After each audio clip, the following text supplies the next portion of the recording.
Hey everybody, what's going on? It's the Schwantz27 here for another Final Fantasy VI Worlds Collide matchup for our Warring Triads event. I am joined by my Restream extraordinaire and co-commentator, Gig of Ram. What's going on, Gig? Hey, how's it going? Thanks for having me. Well, thank you for having me, because you're the one that's pushing all the beepity bops to make the things go burr. Um, I'll do so my best. Yeah, so we are in the third week of the Warring Triads event, and today's race will be one that features the Goddess Edict flag set, and you've got it up on the screen here. We start with 4 characters, and in order to unlock Final Kefka, we have to find 7 characters in total, and we need to go grab 10 espers. So for our skip tonight, it was rolled through the seed with 9 characters or 12 espers or 21 checks. So we rolled basically minimum on the second 2 pieces there. So I think skip is going to be on the table tonight, folks. Other fun things that go along with Goddess Edict flag sets is that we have no fire and ice spells. We only have lightning spells. The dead check rewards are going to be mostly those of the armor variety, and not even shields except for the thunder shield. So not great rewards for our dead checks. And at 7 checks, we get auto condemned and auto overcast. So your Phoenix Downs are all belong to us at that point. You're not going to need them anymore because your characters will turn into zombies when they die, which is it can get very interesting, towards the latter half of the seed with Final Kefka and bosses that can counterattack you if you attack them, and you don't necessarily want your zombies doing bad stuff for you there. We also have optional side quests where you can get auto haste at 4 dragons and auto shell at 3 dragons, or if you complete the Save Injured Lad quest, that's what it's called, you get both of those for free. It's about a 2.5 minute to 3-minute thing that you can do in order to get those 2 buffs for your team. So we'll see if either one of our runners decide to maybe go that route, or if they want to just go the dragon route. And why don't you pull up the standings here, because this is a matchup between Team Inferno and Team Atma, currently sitting in the basement of the Warring Triads Group A Nemesis, run into a buzzsaw the first 2 weeks. Tomb Doomgaze and Tomb Guardian are the best 2 teams thus far in the Warring Triads event, with the biggest total margin of victory over all of the teams. So one of these 2 teams will not be winless after this particular week. And heading on over to the game zone, we do see that for Team Atma, they are already up 1 game in this best of 3. So that hopefully means that KnuckleyKong will be getting his team back to even footing. And for KwestopherWarken, this is a chance for him to put this in the bank for this week to get a W for his team. So any other thoughts before we get started here, Gig? Well, you really covered a lot of it. You did good. I think that it's Warken is definitely going to feel the pressure with this one because it's up to him to kind of keep his team safe this week, or keep his team, without facing a really uphill climb of having to win their next 3 to even kind of have a chance. Yep, there are only 6 weeks in this group phase here, so we have to make sure that we have our standings through our first couple weeks. And if we switch on over to the game, I think we could tell our runners, I think you're gatekeeping, right, in the race room. I think we can tell our runners that, we're going to get started here in just a minute. Okay. So as with all Warring Triad seeds, our scaling, our MP and HP of our bosses is going to be based on the number of checks that we have completed times 2.5.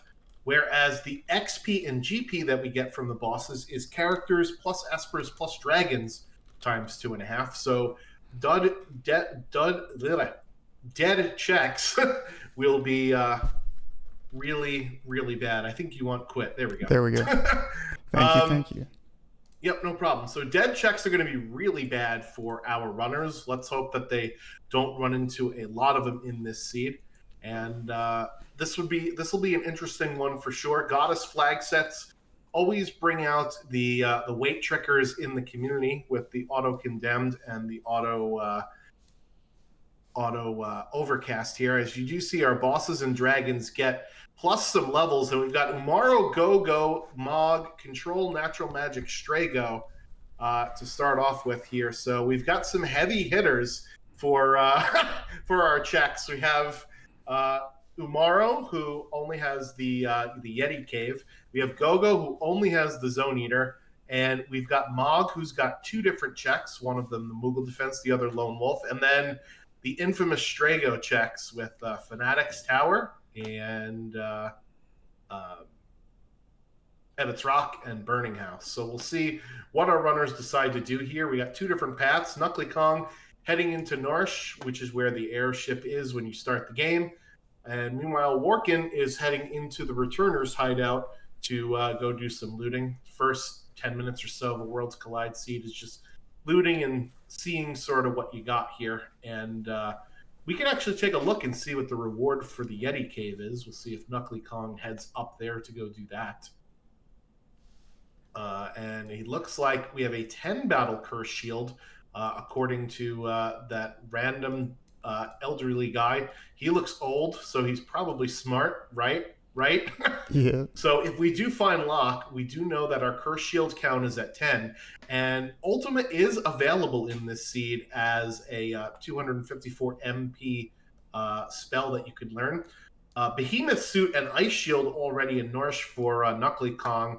Force Armor there for KwestopherWarken in the Returners hideout. So we'll see where our runners decide to go. KnuckleyKong has already activated Lone Wolf to start us off here.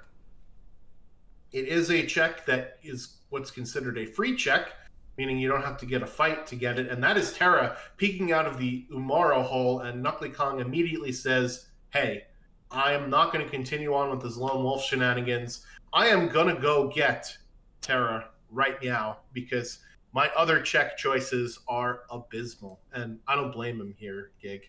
Yeah, absolutely. And good on him for having the presence of mind to really change plans just like that. No hesitation. I like it. Yeah, so one of the things that our runners are thinking about is how to tackle what's in front of them, but then also thinking about, the end game. And I know that there are a lot of Yeti apologists in the community. I am certainly not one of them. So I know that Umaro probably will not be coming along with me to the final battle. So the sooner I get him out of the party, the better off things are. But we certainly can go check out the Coliseum when we do have a starting Umaro. That is one of the real nice benefits of having him to start. We'll see if either one of our runners decides to go and do that, because like I mentioned, we're not going to be getting those sharp sticks from our rewards here. And there's some Dragoon Boots also in Returner's hideout. So we do have a natural Lance user with Mog, so perhaps that's a potential build down the line for him. What is this anti-Umaro propaganda from Glue? That's just speaking the truth, I don't want to say propaganda. It's a strong word. Just a character you can't control. Yeah, I mean, in this flag set, with magic being more accessible, where you learn magical spells at a higher rate, the MP multiplier is ×6 instead of the standard de facto ×5. So we're going to learn spells much, much faster here with Goddess's flag set. It leads itself more to a magic-heavy build, especially, as I mentioned, the physical weapons are not going to be in our checks here. Looks like Ceiling Cat coming in with the raid. Thank you so much, Ceiling Cat. hopefully you did well with your previous race. It looks like you did, so congratulations on that. And thanks for jotting down a lot of the scores here in the Warring Triads event. Our standings would not be up to date without the efforts of our admins like Ceiling Cat, Double Down, and others. So thank you so much for helping to organize and run the tournament. And it looks like KwestopherWarken setting his party down to one character. So Gig, I think this means we're going to the Zone Eater here.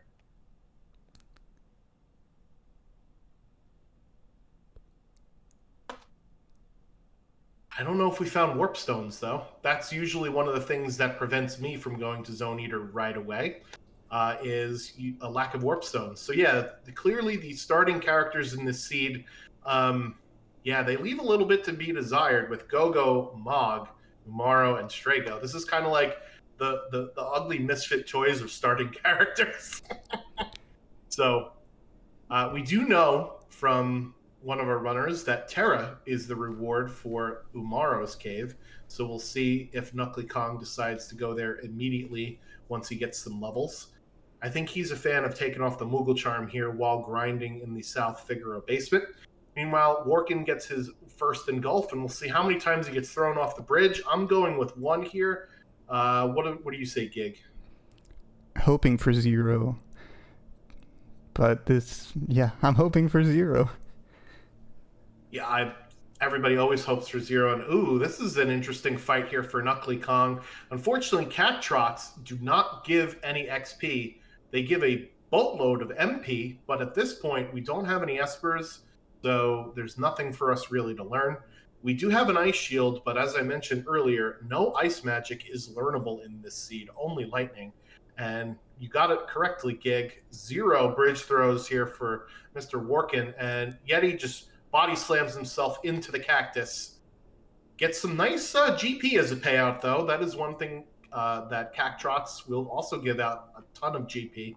So hopefully we find something in the shop. And this is an undead enemy, so this is another nice fight here in order to get ourselves some quick, easy XP.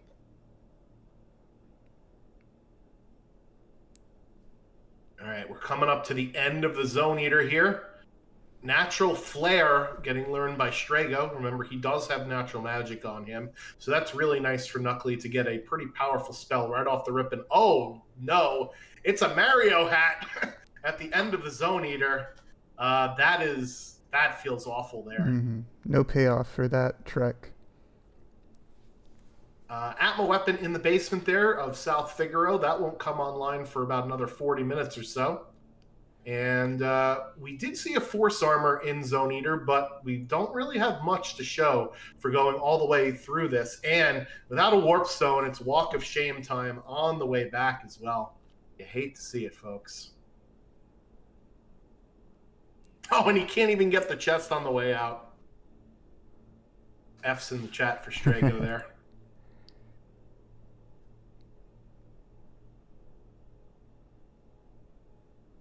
So, as I predicted, there was one bridge throw.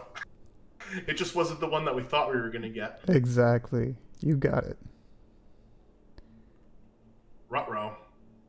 KnuckleyKong Strago is looking a bit dementia-y on his screen. There we go. Now he's all right.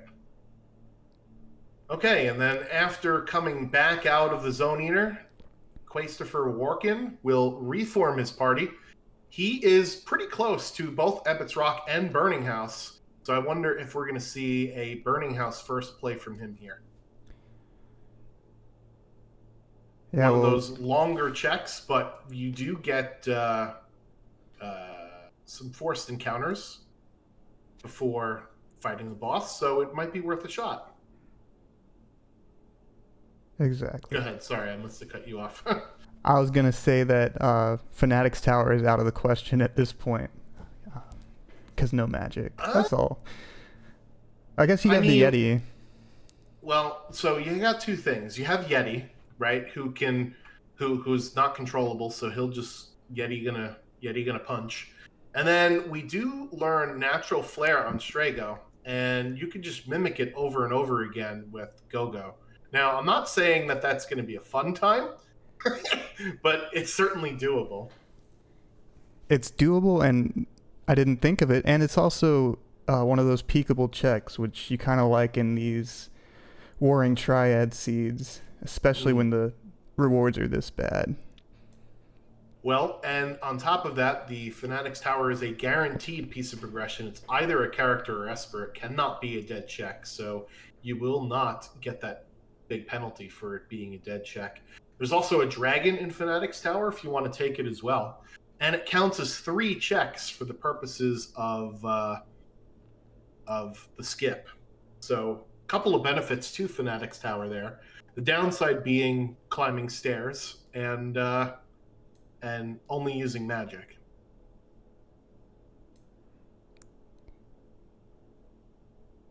All right, so with the levels that KnuckleyKong got from in the South Figaro basement, he's going to head up to the World of Ruin Norsh here, looking for this dragon, and he's going to dodge it for now. Going to have to fight Tritalk first before getting into any fights for Terra here. And it is the Dirt Durgan as our first dragon here. Don't Normally really know one what of the Knuckley's scarier offense dragons. is. Yeah, totally agree. We'll counterattack every hit with this Hone Tusk physical attack and cast some pretty nasty AoE. At this level, with only having, 0 checks in this case done, this dragon is not going to have very high HP, right? And it won't cast Quake. It'll probably cast Magnitude 8 or Life Shaver or some other Earth spell instead. And there you go. Knuckley taking down the first dragon of the seed there. We'll see what the reward is at the top of Norsh.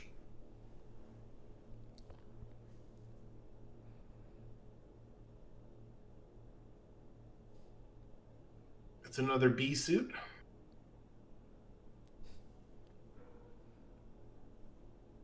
So Strago can naturally equip that, which is nice.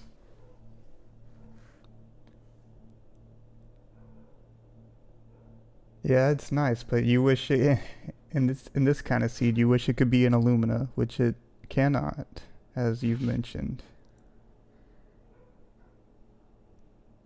Chad at the top for Kong.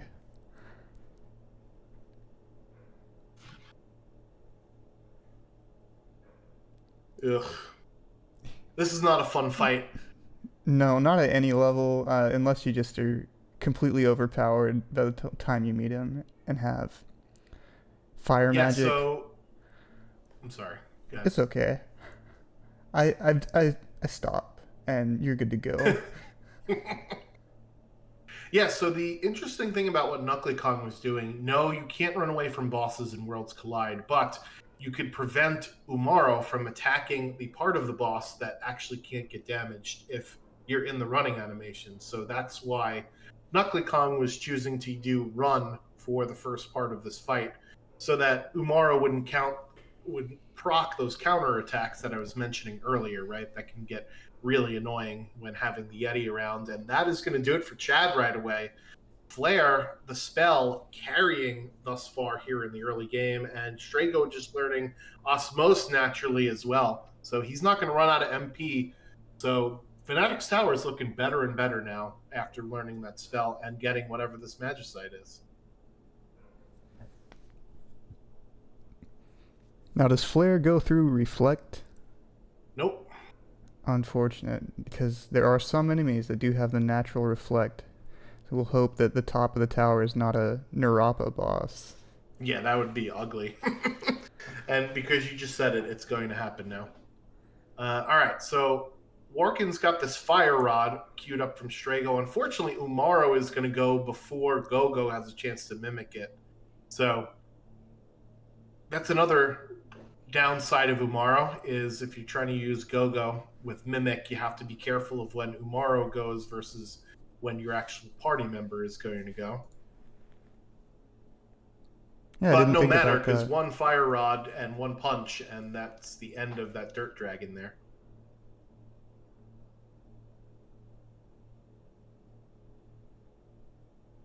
All right, Rizopus and the Piranhas, my favorite Final Fantasy VI punk band here.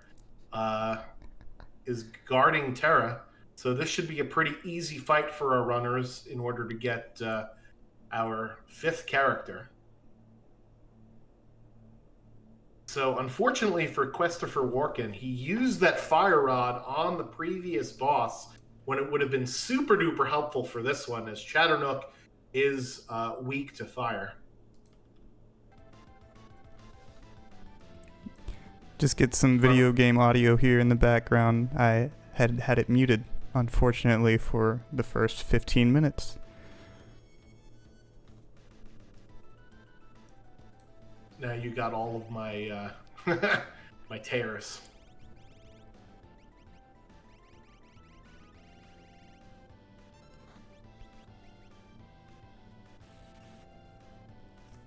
All right, so Resopus is programmed to appear between 5 and 55 seconds after the start of the fight, and it's randomized depending upon the seed. And he's at such a low level now, with KnuckleyKong only having done 2 checks, that he doesn't even have enough MP to cast a level 2 spell. And that's Resopus dead. And this will be Terra for KnuckleyKong. Oh, go. Just barely hanging on there. And there it is. A jump from Mog and a punch from Umaro, and the Chad is dead. Very nice.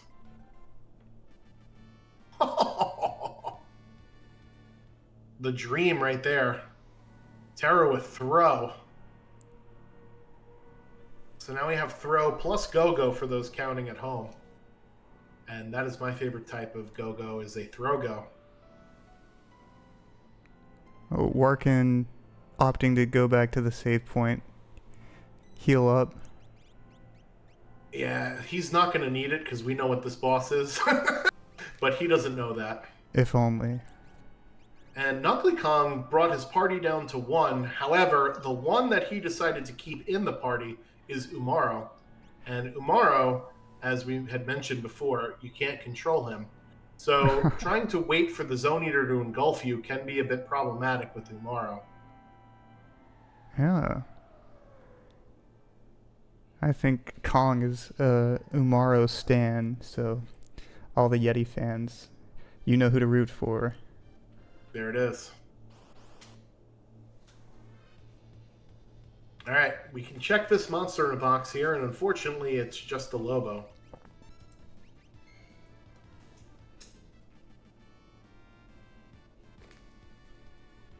And for Knuckley, this is going to be an unfortunate waste of time. Not only does he not have Warp Stones, but this is a red cap at the end of Zone Eater.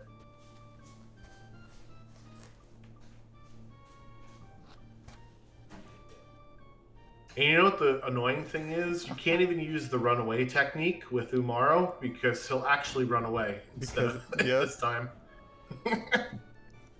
Hefe coming in saying he does have 1 Warp Stone. Okay, he must have pickpocketed it from somebody. I remember the encounter. It was 3 creatures. One of them was Eland. That's the only thing I remember. Yeah, the Eland monster in Final Fantasy VI looks nothing like the antelope in real life. And piranhas here are on the menu for KwestopherWarken. Since he already went to Zone Eater, I wonder if he's going to go to the cave to the sealed gate to get those goodies in that Imperial base room. Yeah, good question. You know, when you see you got a Terra early in the seed, it's always nice to go and get all that loot there at the right before the cave. Sorry, I got something in my throat. Stop bothering the bridge trolls, Umaro.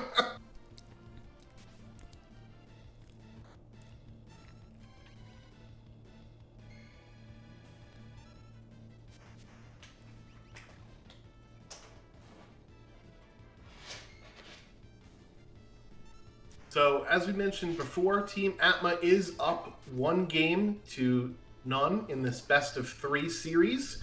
So, KnuckleyKong trying to even it up for his team, and KwestopherWarken trying to put it away for Team Atma, trying to get his team on the board in terms of wins this week for the event.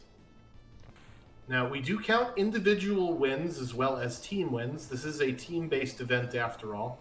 So the standings are based on the amount of wins that your collective team has in their best-of-3 matchup.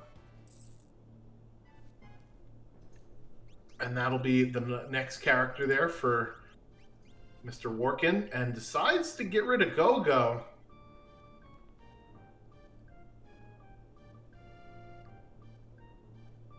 So at this point, Go-Go, even though Go-Go can mimic things and can mimic throw, more importantly, Go-Go stats are usually pretty bad. So I could understand why you'd want to send Go-Go packing.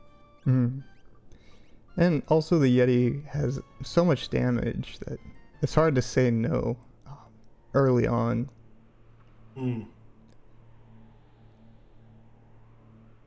Yeah, because not only are our runners planning for now, but they're also planning for the future of their seed, right? So it looks like both Knuckley and Warken are going to leave Go-Go behind. No more Go-Go. Continue onwards.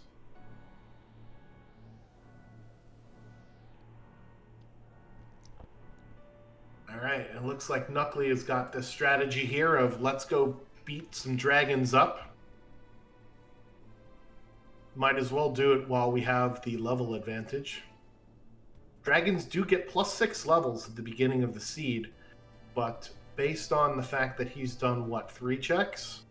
No, 4 checks, including Zone Eater. This dragon here is only going to be at level 10. And his characters, as you saw, were level, what, 20? So he's definitely ahead of scaling here. Mm-hmm. Meanwhile, KwestopherWarken here, heading up to the top of Narsh. I don't know if he activated Lone Wolf or not, and that sets her at Welk. Good find. Ooh, this is a disgusting fight, though. Yeah, And of absolutely. course, your main damage dealer just gets stopped, so that's never fun. We'll see how Mr. Warken decides to get on with this. Meanwhile, I think that was a Thunder Rod there from KnuckleyKong against the Blue Dragon, and the Blue Dragon is weak to lightning, so good heads-up play there to use the boss elemental weakness against itself. And that'll be his second dragon. Getting a much better piece of armor for that one. That one can go right on Terra, thank you very much. Mm-hmm. Naturally, that's Terra's best armor, I believe. Well, the nasty fight went pretty good there. Didn't even have to use Terra. Yeah, do you know if those ogres are weak to anything in particular? Well, the Ogors are... Yeah, those you could hit in the face. The O-Rogs, which are O-R-O-G, it's like, you know, transposing of letters there. Those are the undead versions of the same palette swap. I think Ogors are probably weak to Pearl. Find out. Katana Soul for Knuckley. No, I was completely wrong. They are weak to Thunder and Poison. Thunder and Poison. I was gonna guess Poison because they look like human-ish. And anyway, Katana yeah, so Soul, this but Katana more Soul muddle will for be... him. This Katana Soul will be real nice. And Warken passes up the opportunity of a red jacket for what's behind door number 2. And Monty Hall, what do we get? Something good. That is an old person reference, I know. I'm sorry, chat. It is an Esper. Absolutely. Alexander.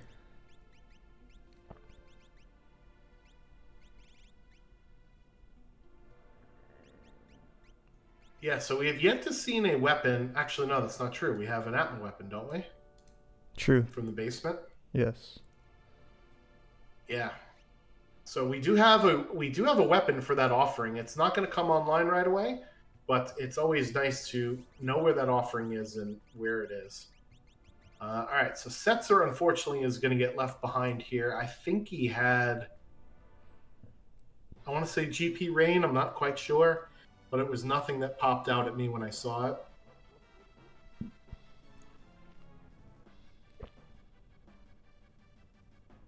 And what would pop out at you?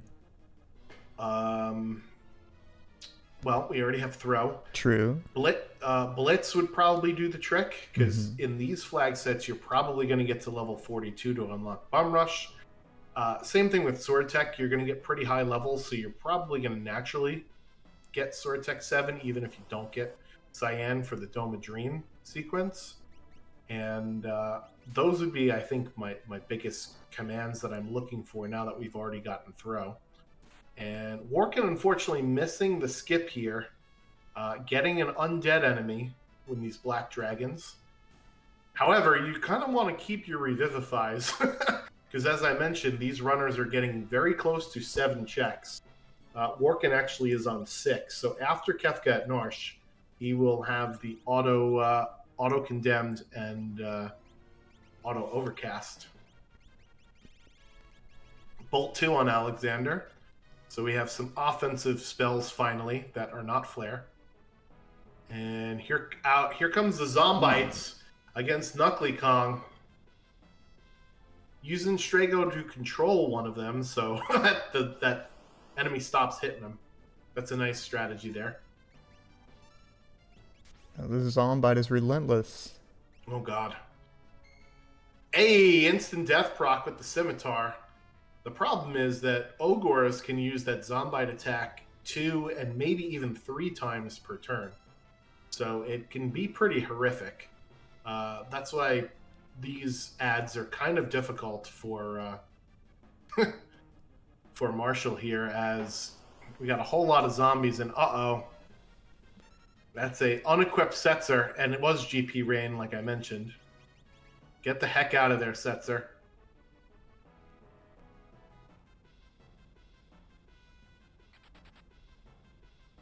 All right, Setzer finally dodged, duck, dip, dive, and dodged, and oh no! Warken gets clipped by this soldier running back and forth, which probably means that Setzer is going to be under threat again. So, a couple of hairy situations here on screen, Gig. Absolutely. Absolutely. I think it's a little bit worse if Warken goes downhill from here, because he has to start all over again. Meanwhile, Kong, he doesn't have to start Kefka at Narsh all over, but he finishes anyway. Yick. This is not a fun fight here with Three Stooges. Already Terra is back stone, yeah.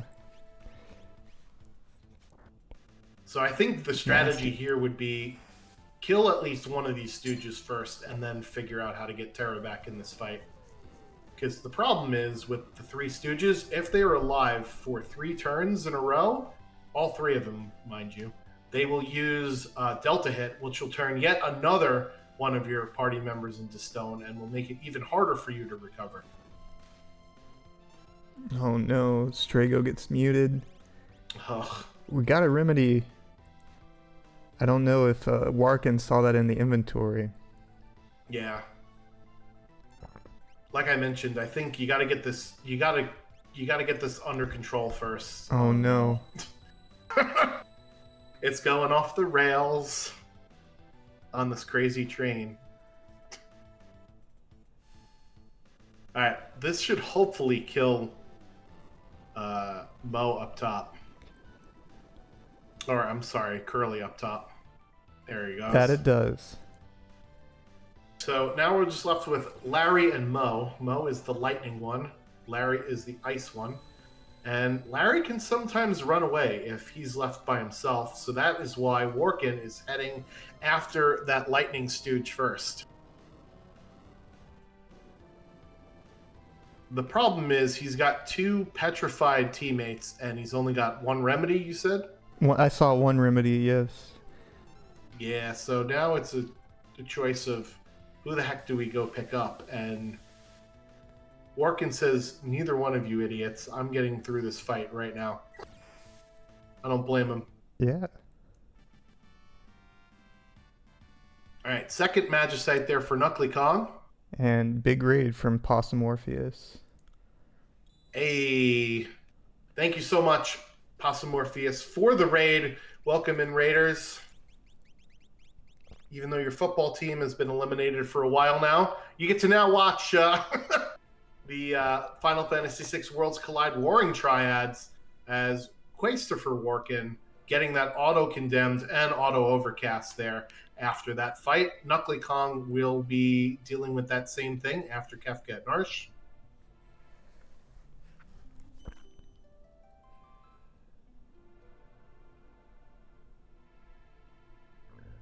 And it looks like Warken was thinking about going back there, but he's got to invest in something for Terra to start throwing at things. Mm-hmm.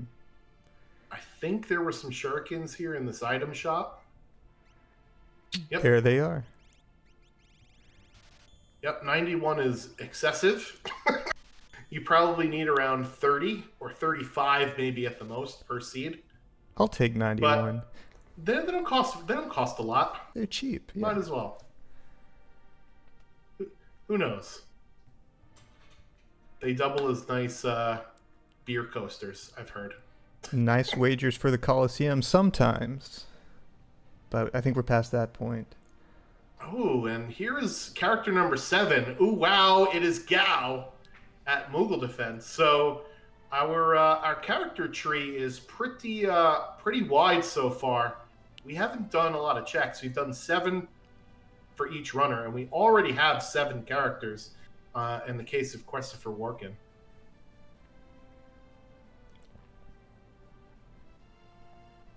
Yeah, so the great thing about finding Gao here is that you have a forced party reform at the end of this check, so you could bring your party down to 3 characters and do that Velt check right away.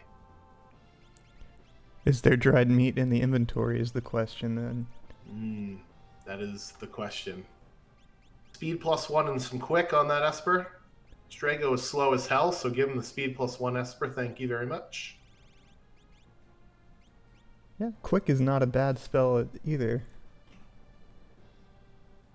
Yeah, it'll allow you to take 2 turns without the enemy or friendly ATB advancing. So it basically allows you to take 2 turns without being counterattacked in between, which is really nice.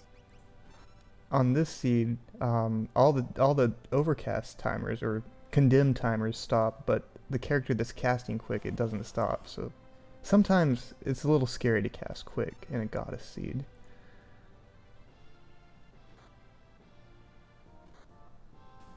Yeah, otherwise you got to resort to your wait tricking, which is what KnuckleyKong's doing here, waiting inside of a menu for an animation to play out so the timers don't tick down as he's being counterattacked here. So that's what we mean by wait trick. And Strago, unfortunately, turns into a zombie there from that last attack. Meanwhile, it is a pushover at the end here of Moogle Defense. Leader. Very nice. And there it is. Larry ran away. See you later, Larry. Bye-bye now. For those of you that have never seen that, that's what that looks like. You know, I mention it every time the Stooges fight happens, but you see it, like, very, very rarely. Yeah, I think I saw it my Gao. first. Oh. My bad. The Dance Health Gao.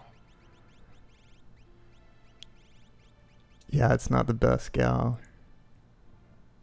But yeah, like so you were saying... I'm sorry, go ahead. It's okay. It's like you were saying, there's not much left to pop up here. As far as good skills. But you were saying about dance. Yeah, so dance can be pretty good when you're doing, you know, your grind fights early on in a seed because it's got a lot of AoE spells. And there is a Dragon Horn for Mog. Thank you very much. I guess it pays off to loot sometimes, and that will be a build for Mog there for KwestopherWarken. And the issue with dance is the same issue I have with Yeti, is that you become uncontrollable when you choose the dance command. Yep. There are some decent spells in there, you know, your landslides and wombats throwing marsupials at your enemies. But at the same time, the combination of being uncontrollable and not being able to pick exactly which spell you use at what time can make it a bit of a bummer. And it looks like a Coliseum play, like you mentioned, Gig, for Warken here. We are going Coliseum. Okay. It's a good plan. Find some solid beat sticks, such as in Illumina, Ragnarok, maybe even Richard Simmons. 34,000 for that to Zen Thief there in the World of Ruin. Haven't seen much. Pearl Lance will be good for Mog, and it's Gigantos here. Zoom Waffle with the comment of the stream so far. Health/dance. Does that make him Richard Simmons? Exactly.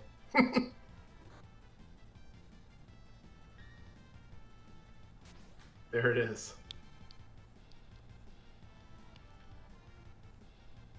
Yeah, so funny you should say that, Pasta Morpheus, about marsupials not liking flight.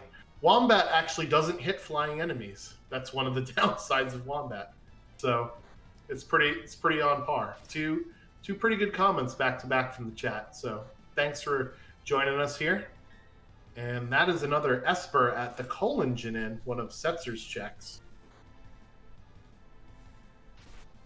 And Mog has got to finish this. Mm-mm. Oh boy! Once I saw Revenge, I'm like, oh, that's not happening. Oh, Pearl Lance for sale though in World of Balance, World of Ruin, Coliseum. So even though we couldn't win it in the Coliseum, we might be able to snag one anyway. See if KwestopherWarken heads there next, and it looks like that's where he's going. There you have it. So he'll be happy to see that with that boots and horn. If he should check the weapon shop. Which... I mean, if you're here, you might as well, right? Exactly. I would check it. It's not a far walk. But no check from Warken. And of course, as we say that, he's got bigger fish to fry. Why are we even here? Oh, Auralance. Okay, that's even better. He got Auralance. So KnuckleyKong says, yeah, you know what? I'll pick up the Auralance. The Pearl Lance wasn't enticing enough, but the Auralance certainly is there. In World of Ruin Jador, which is an unusual spot to go to when you don't have Realm. There is an auction house possibility, but I don't think we've checked to see if there are glowing stones available. Mm-mm. So we're just going to bug out. See you later. Looking for any kind of solid offense, I imagine, as far as physical goes. Because we do have some decent spells. We have Bolt 2 and Flare thus far on in the pool available to find. And we have Throw from Terra, and we have Yeti Smash. So we just really need to round out Mog with a physical build here. Which is why I probably would have kept Gogo in the party. Because at least then you have an answer for what Gogo is going to do all seed, and that's going to be throwing stuff. You have the extra throw. The extra throw, and we'll try not to get hit.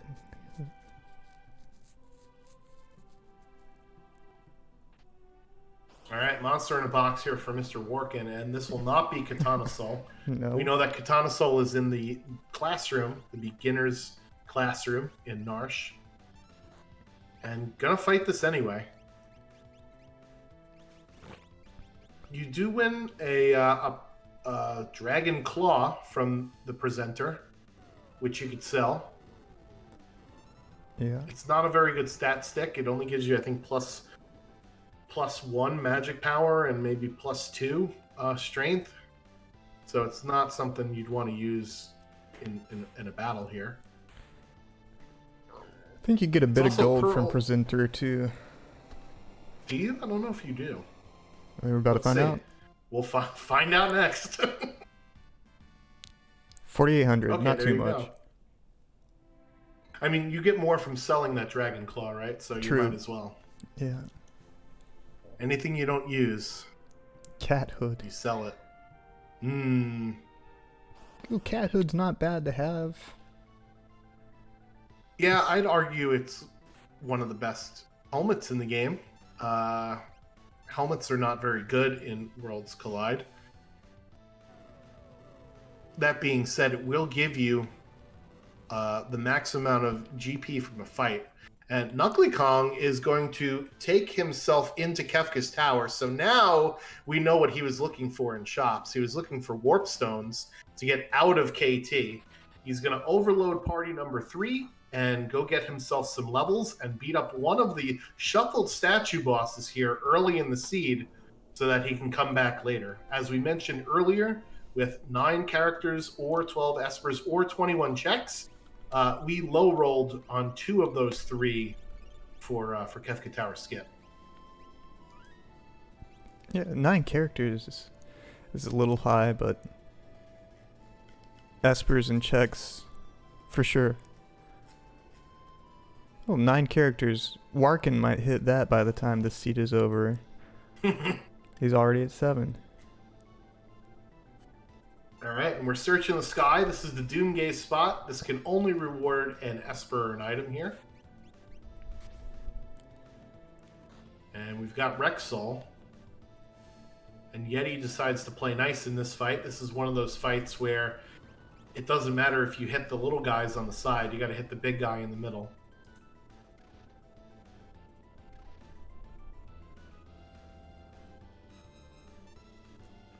So yeah, where are we at with checks? Let's take a look.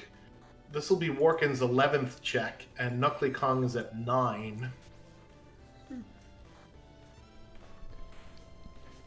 Yeah, I really like the cat hood, and I probably would have done it if I knew that somebody in my party could definitely wear it. But that we do not know. Party is, yeah, his party, I think, didn't have a person that could definitely wear it. Let's see.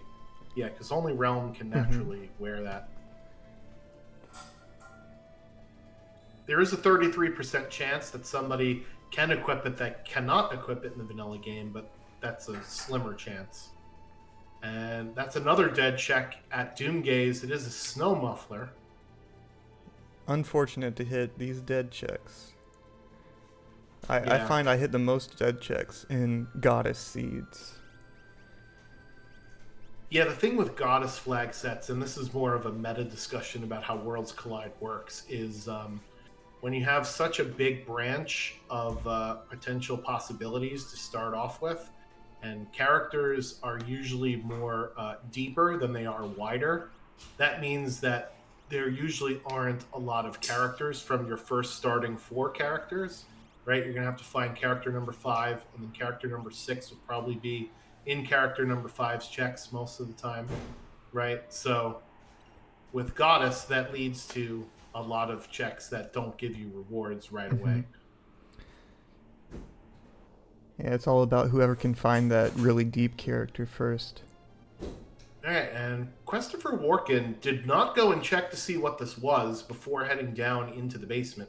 We saw an imp sprite, so this is not a character, this is an esper or an item. But you could ask the little girl in the basement of that hut there exactly what this reward is. So this could be another item that could potentially have been avoided had he talked to that little girl. Granted, it does take you some additional time. It does. And maybe that's why he's thinking, hey, I don't need to talk to the lady. Sometimes you just gamble. Alright, Ultras Chupon kind of defeats the purpose of going into Kefka's Tower early. You do it so that you can get levels and not increase scaling, because none of these bosses count as checks. And that one is not going to count as a check, and it doesn't count as XP either. So thanks for that. Oh no. Oh no! Yeti's down. Oh no! Ruh-roh. And this is not a fight you want to 1v1 or even 2v1. Oh boy. Yep, come back to that one later.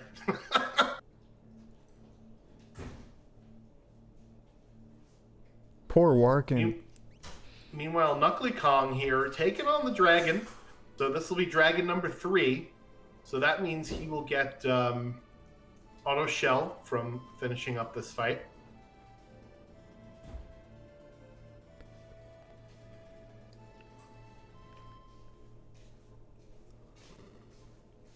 and Warken decides it's time to go do Strago stuff. One of our starting characters. Yeah, I think other than the Gao checks, which we haven't seen any of Strago's stuff. We've seen all of Setzer's stuff, all of Mog's stuff, Gogo's thing, Umaro's thing, and we have not seen Leet River yet, and obviously what was at Mobilis, because we just got bodied by it. Mm-hmm. We also have Zozo Tower available. Zozo and... Did either one of them do Sealed Cave? I don't. Oh, that's right. So. We didn't do that either. You're absolutely right. So we still have a lot of checks open. Yes. I was trying to see if we were getting low in checks, but we're not really. Yes. Now doing Strago's checks is going back to your original party instead of going with the new characters. So we'll see if Warken benefits from doing this strategy. He is looking for espers rather than characters, so I say good call. Yeah, I don't like Ebbett's Rock, but out of the possible checks, it's one where you can't peek it, so you have no idea what the reward is until you finish it. And normally it's not terribly long. It's not great, but it's also not awful. And it's one of the ones, like I said, I usually like to leave my peekable checks for when I have either my characters or my espers. In this case, Warken has his characters already. But, when you don't know what the reward is, it's probably fine. And Knuckley choosing the backdoor strat here, heading back down the other way. He's going to take on Dragon number 4 here in Kefka's Tower, and he's going to get the 2 positive buffs for his team now. Interesting. Did he face the Guardian? The statue Not first? yet, nope. So they're going to be scaled up. But their experience is also going to be scaled up too. That's correct, yeah. They'll be scaled up, but they already have the auto shell, and they're going to have haste, so they're going to go a lot faster. Oh, that's true too. So those are a couple things to remember. Have a couple of boons.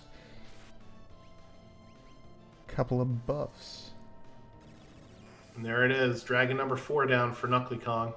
Yeah. So KnuckleyKong is not going to make way in terms of progression at the moment, so he might look like he's going to be falling behind KwestopherWarken in terms of pure raw numbers.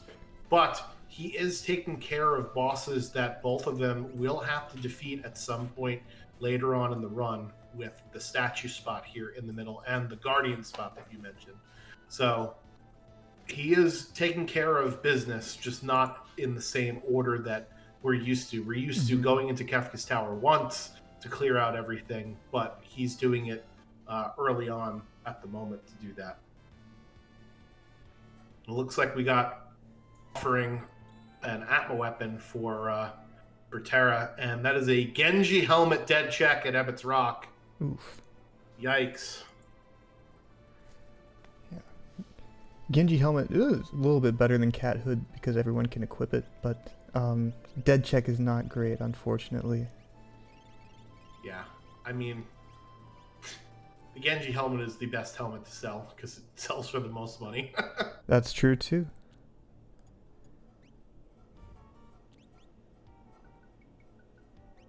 All right, I think, given that we are in Famasa now, we are going to see a Casa del Fuego play into the burning house. Casa del Fuego. And it is Dullahan at the guardian spot here for KnuckleyKong.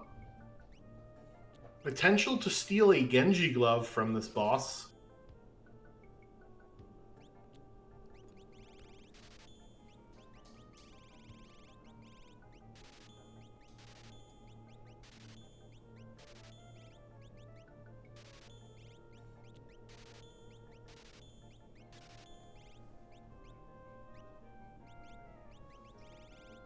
Yeah, this is unfortunately just going to take a while because Flare is a spell that lasts a very long amount of time. Yeah. But good on KnuckleyKong for staying in the menu with weight tricking to not let those condemn counters count down. There it is, heading into the inn. We're going into the burning house here. burn it up. And Warken picked up 51 revivifies. He really does not want to be a zombie. Yeah, he just wants to make sure just in case.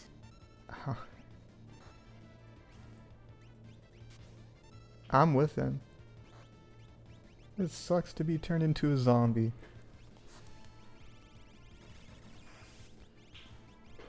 And there goes the Slurms. And it's a vanilla poltergeist in this seed.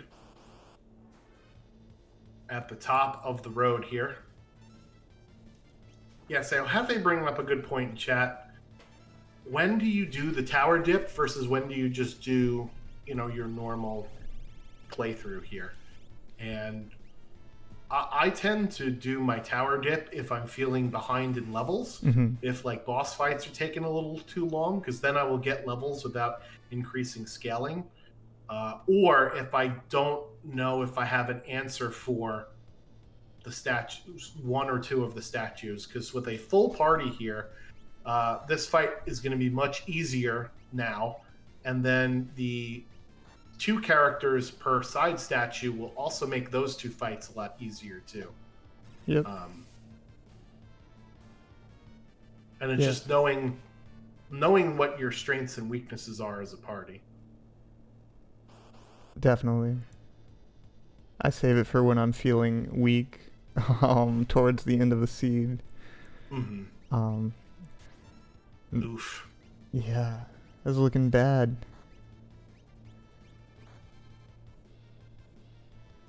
Yeah, so with this party composition, right, you have throw, which is usually good to do.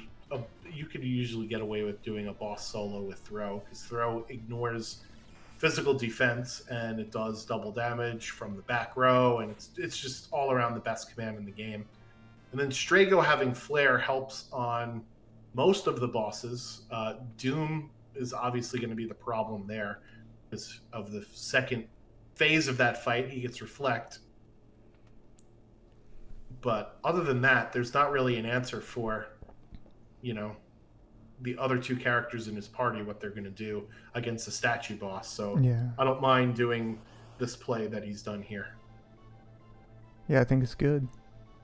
All right, and no Narapa in Fanatic's Tower. Oh, that's good. In the Burning House instead. So thankfully, this is an easy boss at the end of this. One of the worst things is going through Burning House only to discover that there's a very hard boss at the end of it. You've just wasted all of that time walking through the check. Already found the Doom Gaze, so I guess Magi Master, Magi Master. How do you say it?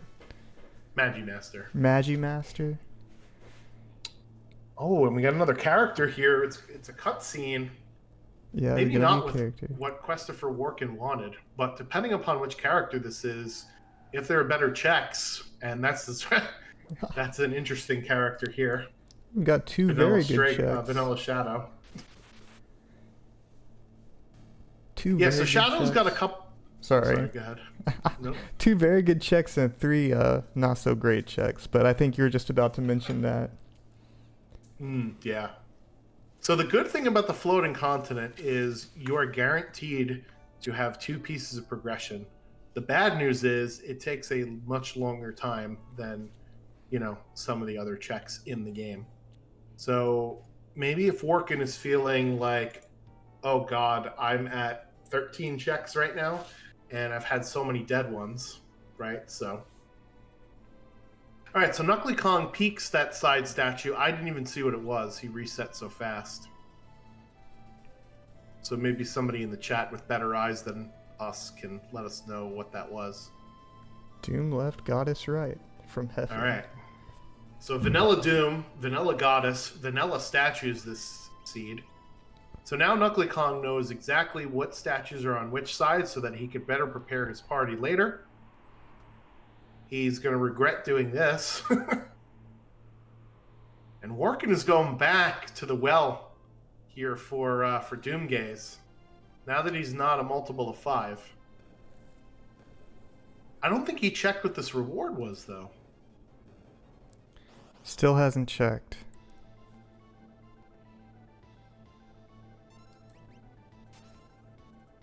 Well, it's not a character, so that's at least a positive thing. Yeah, I think seeing that was enough to keep Warken coming back for second try. And we'll see about second try. He keeps on trying to get away, but every time they keep pulling him back in. And we know that this is a Doom Gaze after Funbaba. We just have to see which characters are left. Oh, that's a big one that got blown away there. Flare will ignore the very high magical defense that Doom Gaze has. This, I believe, is the same party he was left with the first time. Yeah, unfortunately, just got caught with the level 5 Doom and then got caught immediately afterwards with another Doom. Sometimes RNGesus is not on your side. Alright, and KnuckleyKong is hitting the dead checks that we saw KwestopherWarken hitting as well. Yeah. So, unfortunately, not going to make up any time here, unless he just avoids this boss altogether.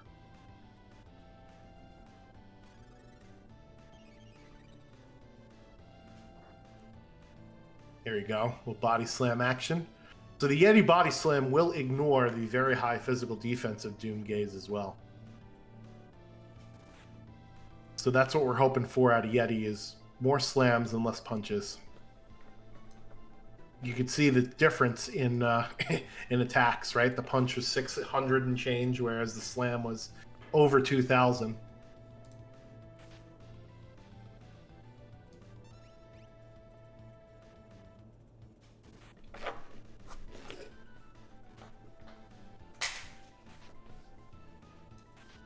Alright, so since KnuckleyKong found the offering already, I don't think he's going to bother digging in this monster in a box. The only things that you'd want to find maybe is Minerva's and possibly Gigantos, but...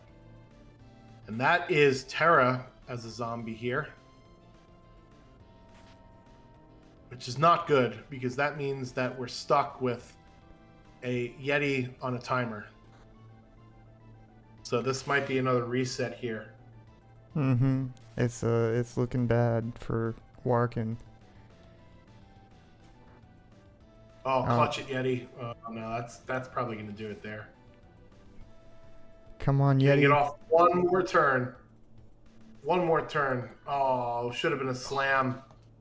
Should have been a slam. And that's why Yeti is terrible, everybody. Justified Yeti slander.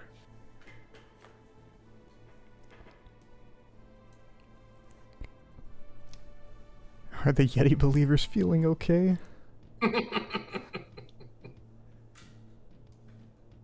Alright, finally I have some reinforcements for the chat, from the chat rather.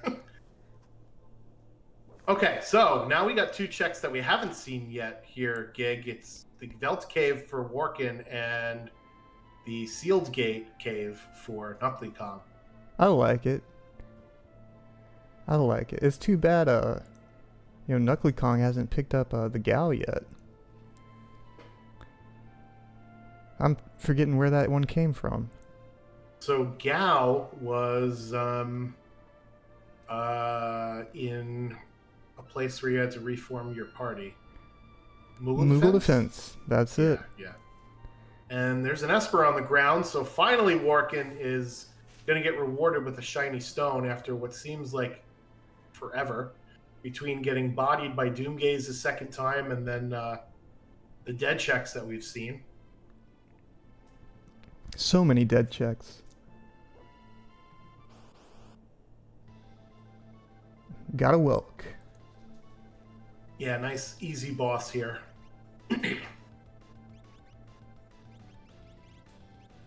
Meanwhile, KnuckleyKong just heading through the Sealed Gate Cave. Picking up some dried meat, which will be nice when he finds Gal.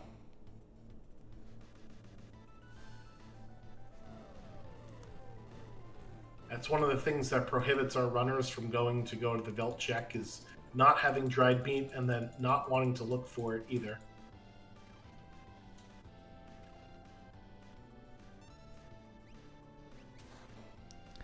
Yeah, so he's gonna either have to get Gal from, or if there's a character at the end of this one, you could get that, but either Gal from the Burning House or Gal from, sorry, Gal from Moogle Defense or Shadow from Burning House to continue with his character progression.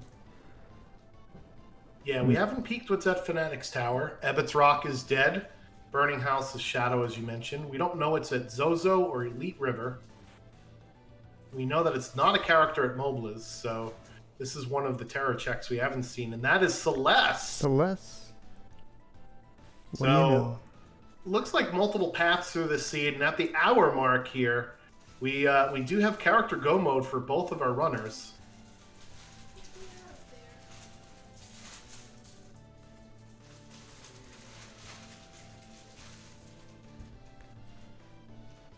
One more character for Warken. My bad. Yeah, unfortunately, Welcome in the Gru Hall means that we just gotta wait it out.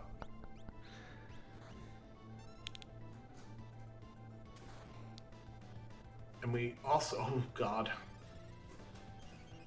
zombie for Terra there before Strago could get that heal off. Welk's down. Right, yeah, there it is. Right before the timer on Yeti ran out. Unfortunately, Terra is not going to get any XP from this fight. But we will get a Magicite there. And there are Thunder Rods for sale here at the Vector Weapon Shop. So KnuckleyKong is going to go ahead and get himself a few of those.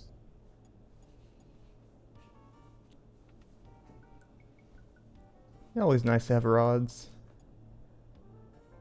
They will do a defense ignoring maximum damage tier 2 elemental spell. Goes so even though we reflect. can learn Bolt 2 in this flag set, it's still nice to have because, you know, it's a lot beefier of a spell to use. Or rather, it's a lot beefier of damage because it ignores the defense and does maximum damage. Heading right past the right past the Fanatic's Tower there. Doesn't even want to take a look. Yeah, we might not see that until the end times. All right, what's at Gao Manor and what's at Magitech Factory? That is another character. That is Edgar. The king. So that's Kefka Tower skip there for Warken, and he did it with characters. The high roll. Oh, it could be 10, so 9's not too bad. No, 9's not terrible. Alright, so now Warken is doing the thing that I said you should probably do at the beginning of the seed, is go chase your new character checks, and that's where more characters will be. So let's not be surprised if there's another character on the throne here. It's not, though, thankfully. Shiva.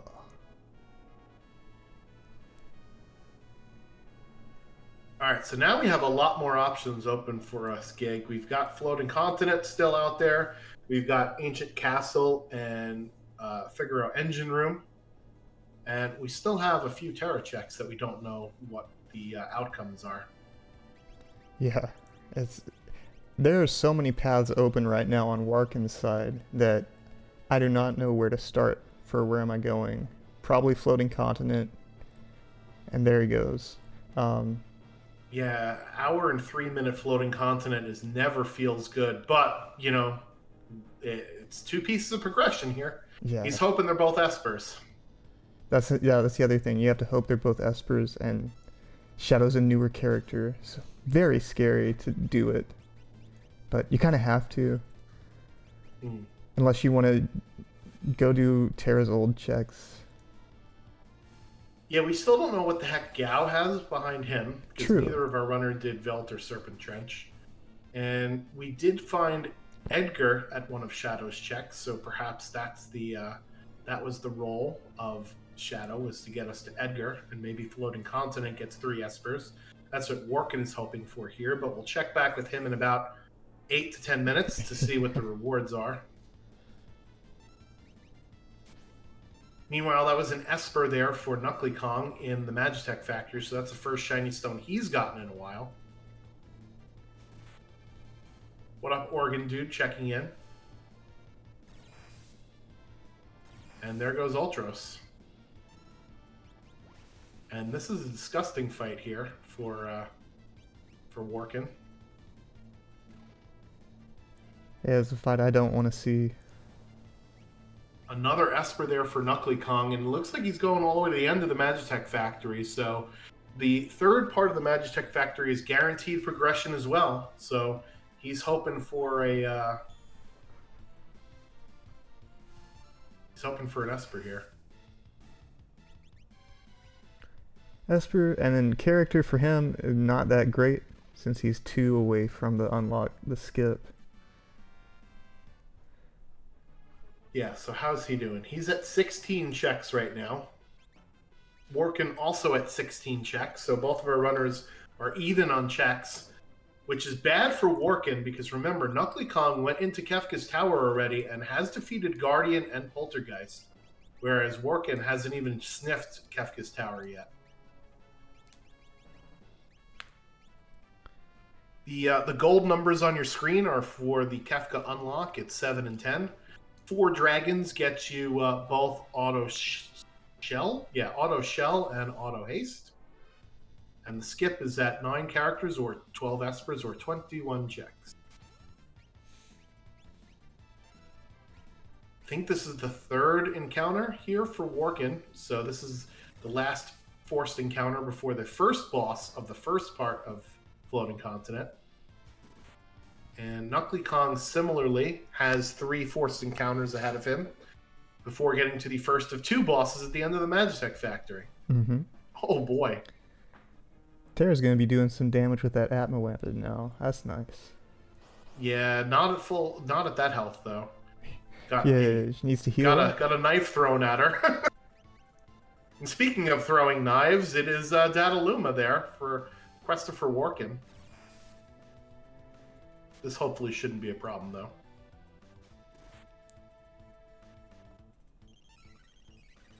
Already procced his healing, so, as you said, shouldn't be much of a problem. Karate Man in the Sky from eNinja81. Yeah, I love that gooseneck left arm pose that he's got going on there.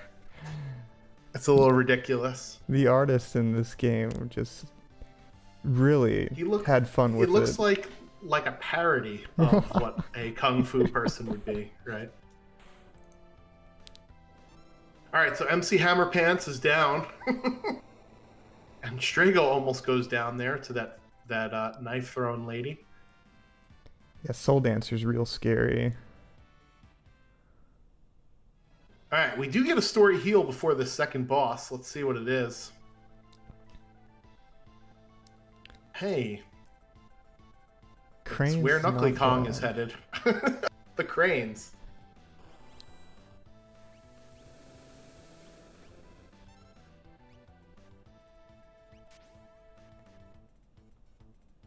Oh boy. Much more difficult boss for KnuckleyKong here. Thankfully, he's got those thunder rods. Yeah. Yep. Came in clutch. Nice purchase. Oh yeah, juicy 9,000 damage there.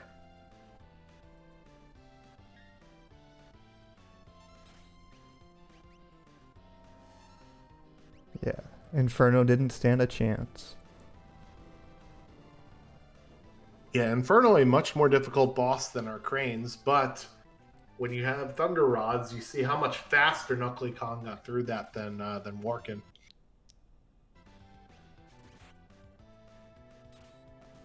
All right, let's see what's at the end of the Magitech Factory here.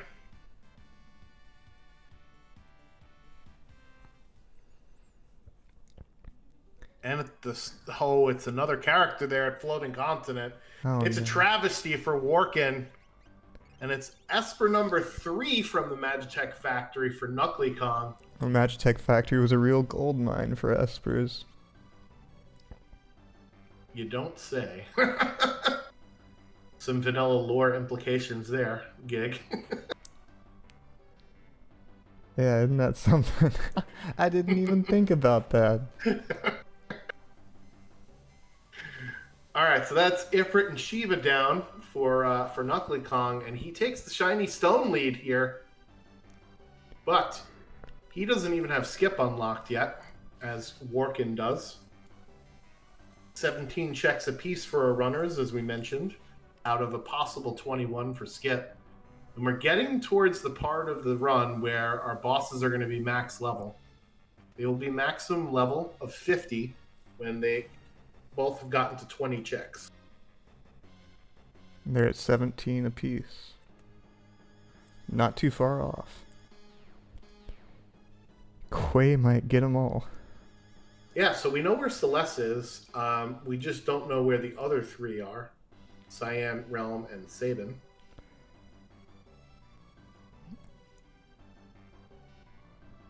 Well, hopefully the second check is at Esper. Yeah, so the second check here can be an Esper or an item. No character, so that's at least a bit of a reprieve.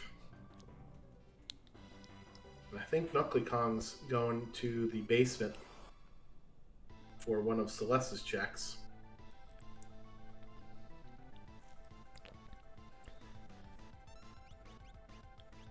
Late game Ghost Train scare me so much. Oh, and there's Cyan with natural sword tech as well. Wow. Oh, that's pretty good.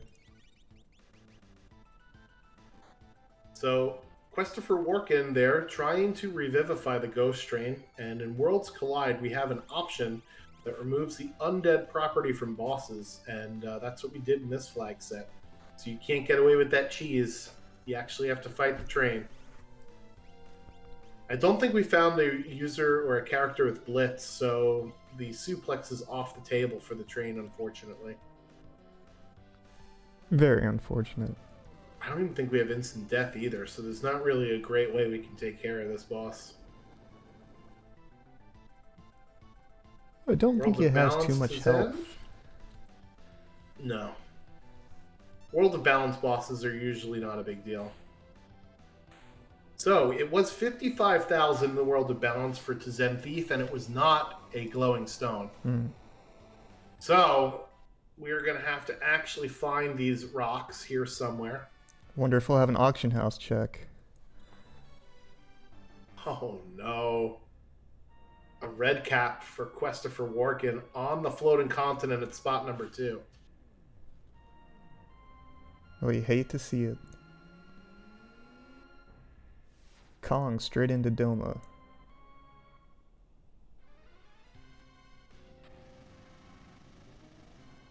Glowing stone for sale.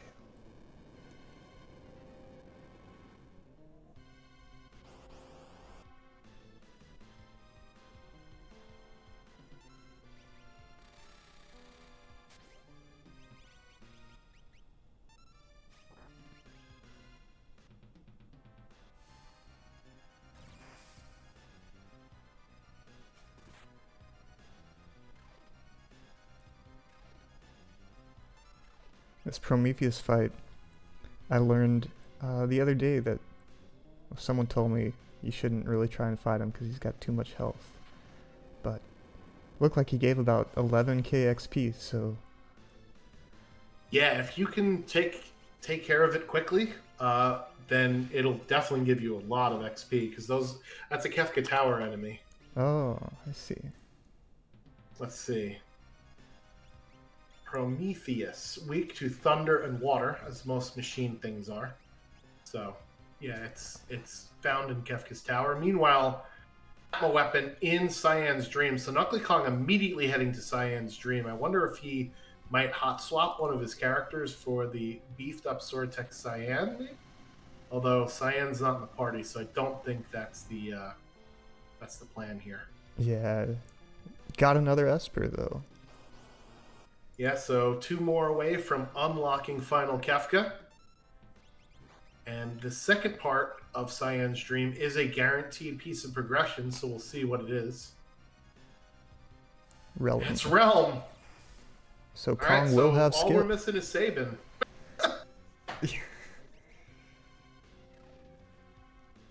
Our gym bro. Where are you? Gym bro.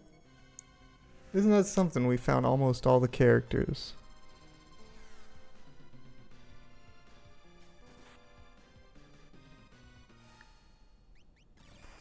But But see, like, we just got Cyan, and now we're going to one of Cyan's checks, and we get another character, so it seems to make sense to me that this is how it goes. And Yeah, makes finally, sense. for Warken, that is a merchant sprite, so that is an Esper there at the end of the floating continent. It's a pretty good one, too, with Siren. That Absolutely. will allow him to get past tier 2 without much of a issue for magic. Heading over to South Figaro Cave here. Very quick check when a Locks checks. Can get a heal at the pond before so as well. Alright. Is this where Sabin is hiding? It's either here or the Phoenix Caves. Oh no, it could be other places. Oh yeah, it could be in Realms checks. It could be in Cyan's other checks. We still have half of Terra's checks we haven't seen. Leet Got River, a lot of Zozo. checks. Yeah. We don't know what's at the bottom of Fanatic's Tower. We haven't peeked. We haven't checked the check. Any of Edgar's stuff? Other than the throne? The throne's a nice quick one to do. Yeah, that was a dead check, I think. I know Warken checked it before he went to Floating Continent. Alright, so this will give KnuckleyKong his skip, but he's got to go up against another Kefka Tower boss here with Guardian. And I think it's going to take more than 2 Thunder Rods to get past this one here. Mm-hmm. This thing just has a ton of health. I kind of hate to see Guardian. Yeah, Guardian's never really in danger of killing you unless he's like this high of level with Shrapnel. But he has a lot of HP, and it gets very annoying very quickly. Uh-oh. Grand Train coming out from Atma there. That hurts. That Yeah, hurts. taking out Celeste. Not Celeste. That other one. That other one. Terra. That's what her name is. Yeah. Guardian down. And yeah, both bosses down. Realm with Lore. Realm.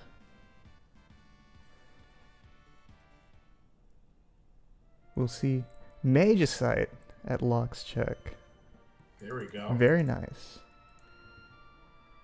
All right, so that is Kefka Tower skip plus all Sortex unlocked for KnuckleyKong. See if he gets an Esper on the throne, and then he's one off. No, it is not, and he leaves it on the throne. He leaves. So KnuckleyKong is at 20 checks at this point. So max scale. So he's at max scaling. So if he would have gotten that item on the throne, it wouldn't have bumped up his enemies at all. He might just not need it, but if I went all the way back there, I just would have taken it. I think he's thinking, I have everything I need. I'm just going to get one more thing in my inventory that I don't need, I don't want. Yep. Anger. He didn't take it out of spite, says the chat. Ooh, it's a Mega Elixir. So, Warken went to go fight Doomgaze twice over a Mega Elixir. The auction is about to start, so that means there are no Espers in the auction house either. It looks like our runners are going to have to earn it here, Gig. Yeah, absolutely. Well, hey, don't talk about the auction house like that. It's always earned. Yeah. It's always earned. Yep. Well, sometimes you get lucky. It's first try.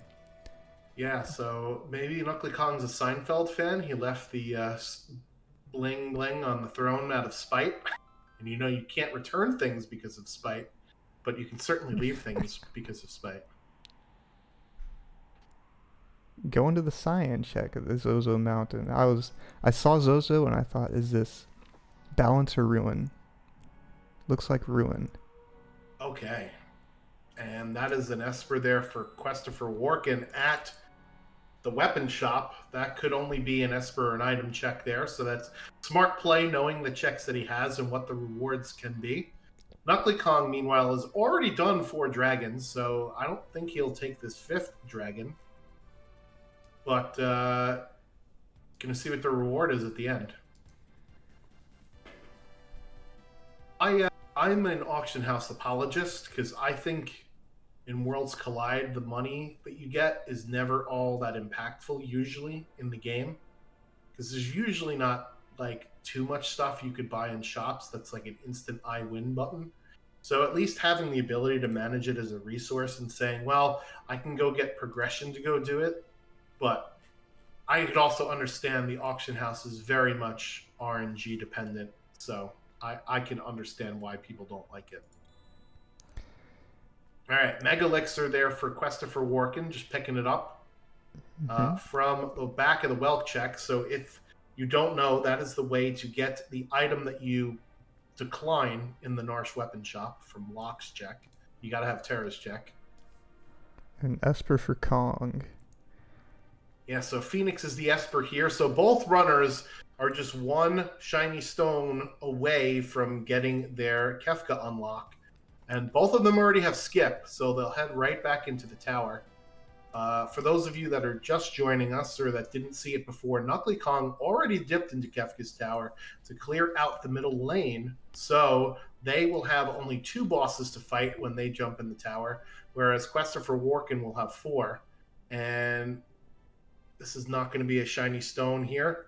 Red jacket is what Zen Thief was selling. Warken grabbed it anyway. Yeah. I might need that. Who knows?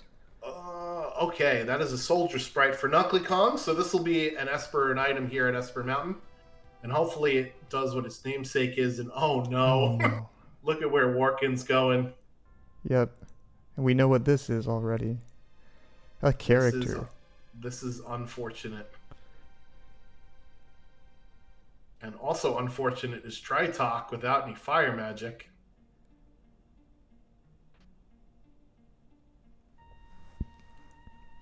Yeah, I don't know. I think I would find the Coliseum way worse than Auction House because you can't control your characters in the Coliseum either. So you're trading like one aspect of RNG for another.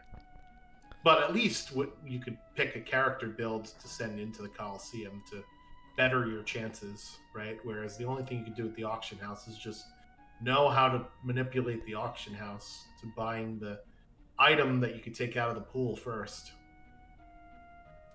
Now, I saw once in a speed run, the speedrunner will walk in and out of the auction house and watch a pattern of movement. Is that trick still applicable in Worlds Collide? Because it doesn't seem like anyone uses that. So, yes, that is final Kefka unlock there for KnuckleyKong. And as far as the vanilla speedruns, so they can manipulate the RNG of their game by looking at an NPC outside of the auction house and see what random value they're on in order to figure out what is being sold at the auction house. With Worlds Collide, we don't have that. We randomize the random number seed, if that makes any sense. It makes sense. So you can't use RNG manipulation with. I mean, there's a flag for it in the game, but it's almost always on saying the random RNG seed is randomized and not what it is in vanilla sort of thing. Warken's going to loot the basement. And KnuckleyKong is into the tower here, and he's already got 2 bosses out of 4 down, so a pretty convincing lead, I think, at this moment here for KnuckleyKong. I think so. Kurgzy also pointing out in the chat, it takes a pretty long time for the RNG manip to work. I didn't think it did, but you know, the 1 or 2 times I've caught the vanilla speed run, it didn't take all that long. But then again, you had to be on a step count for 4 or 5 hours at that point, right? So maybe it's one of those things where, you know, runners that are that good and can count steps in their head exactly what the path they need to go on is, right? So,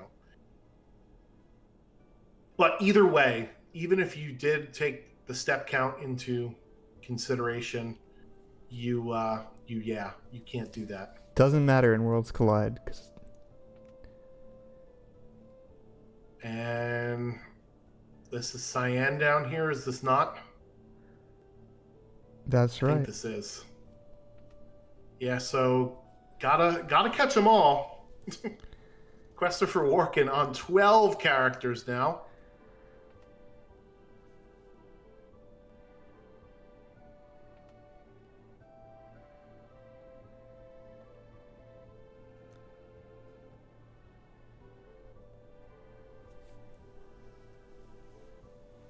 And if I was in Warken's shoes, I would be feeling a little bit frustrated at this point. Well, for Celeste, I'd actually just head right to the Magitech factory, because there's 2 chances that of an Esper, basically. Oh, absolutely. All right, Doma Siege is a check we haven't seen yet, and it is not Sabin. Sorry, Chad. I know you were hoping to see all 14, but we're not there yet. And as we mentioned before, Vanilla Goddess. So KnuckleyKong putting Sword Tech on Gogo so that Gogo can use Sword Tech 7. It's not going to do very much damage because we took Gogo out of the party very early on in the seed.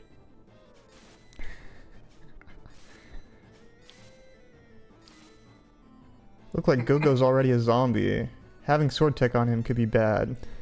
Oh, very bad. Because Sword Tech 8 will kill your entire team. Doesn't matter, Goddess is down. Alright. Nice. Avoided a catastrophe. A hypothetical Goddess, catastrophe. Goddess does have the least HP of all of the 3 statue bosses, and will take extra damage when getting hit in the back with a physical attack, and since her formation is always a pincer, there's a chance you can get hit where you could hit her in the back. And that's, I think, what happened there with that Atma. All right, let's see.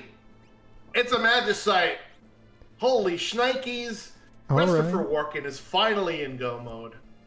But unfortunately for him, he is about 3 bosses behind in Kefka's tower.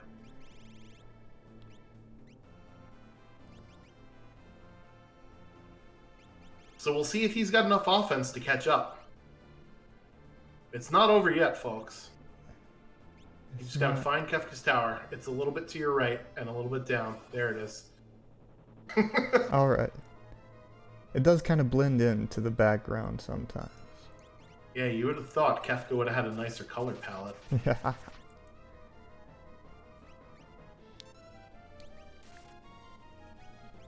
Alright, so here's Doom. And this may be a problem with this party setup. Yeah. Because Doom will get the image status and the reflect status in the second half of this battle. So unless Yeti does body slam, he's not going to damage Doom. And there's nothing really that Strago can do because he can get all of his spells reflected. Does he have the spell Dispel? You mean, does he have Dispel? The spell, yeah, no, I know. I was trying to make it sound like, slang. Oh my goodness. Oh no. Uh-oh. Frozen up. Ruh-roh, Raggy. Ruh-roh indeed. Yeah, so now there is there's a big problem because this fight's on a timer. And unless Yeti can body slam a few times. Okay. There's one. So yeah, what shenanigans were we talking about before this? The spell Dispel. Oh, that's right. Yes. Yeah. So Dispel will actually remove both of those statuses, that you mentioned. So that's a great strategy for when this part of the fight happens. And unfortunately for KnuckleyKong, doesn't work if you're frozen. Entire team just got back road. So even though the image status just got broken there by Umaro, he's going to be doing half the amount of damage he normally would because he's in the back row now.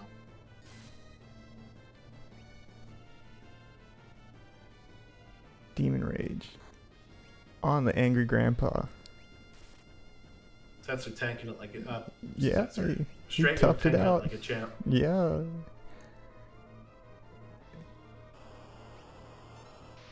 All right, so those timers are getting real low here. Very good usage of weight tricking, though. That's the only tool in your toolbox. You really got to use it.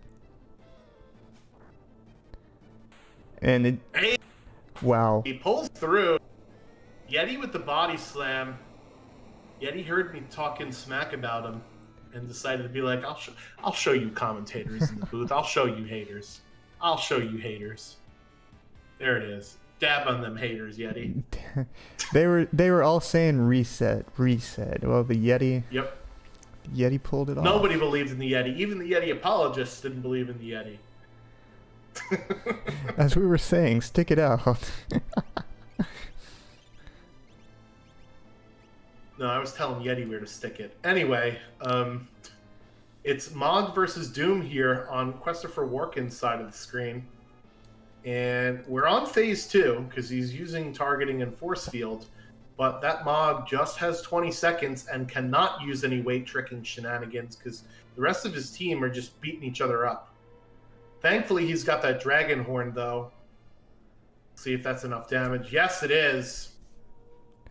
Both runners had a close call with Doom and pulled it off. Very good.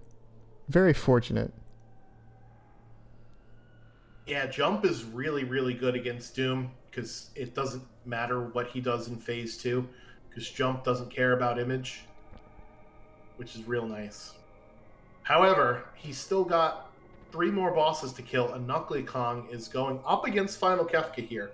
So he's got a bit of a deficit to catch up on. However, this race is not over yet, as Final Kefka can pose all sorts of problems. Although, with higher levels than we normally go after Kefka, it shouldn't be too big of an issue. I'm thinking around a little bit over 9 minutes, so 9 minute and 3 second Final Kefka is what I'm going to guess. You got any predictions, chat, and gig of RAM as we start off at 1:31:45.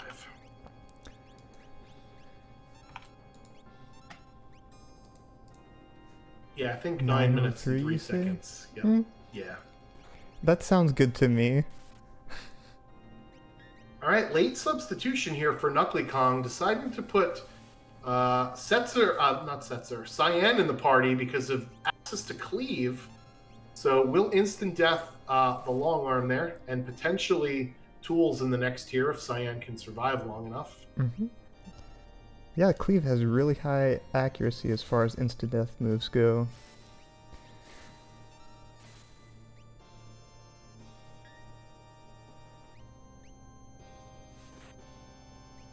Ooh, unfortunate. Throwing the gravity rod. That's gonna do some damage. Yeah, the gravity rod is one of those weird things to throw because technically it is like a fractional damage thing.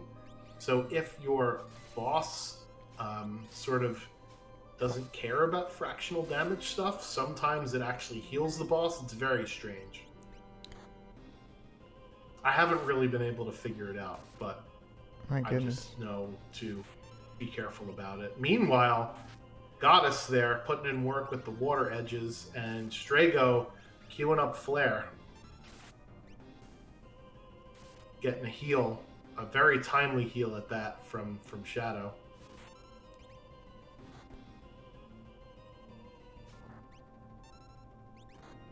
Stepping away for a second.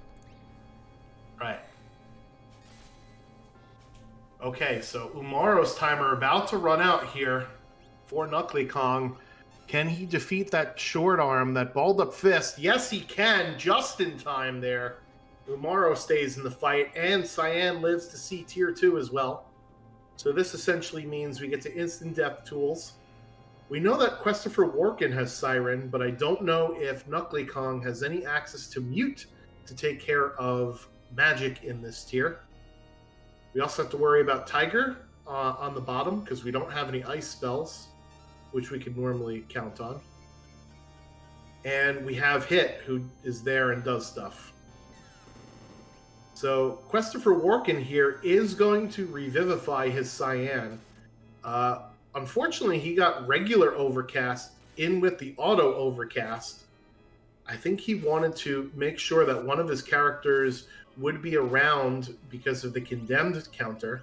Now, thankfully, Cyan does not have the condemned counter anymore and is able to potentially survive this, but of course Goddess says no, and the timer runs out on Strago, so that is a reset there for KwestopherWarken. These level 50 statue bosses don't mess around, folks. All right, Atma weapon coming in from Terra there with the offering, doing around 14,000 per turn.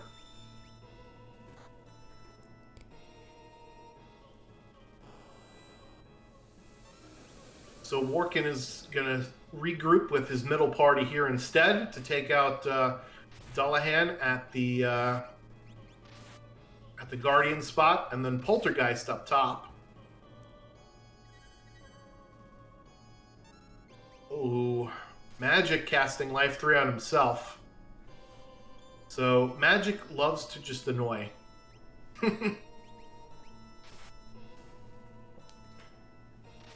I think that was Tiger dead there, thankfully, because Strago wasn't looking too healthy at first.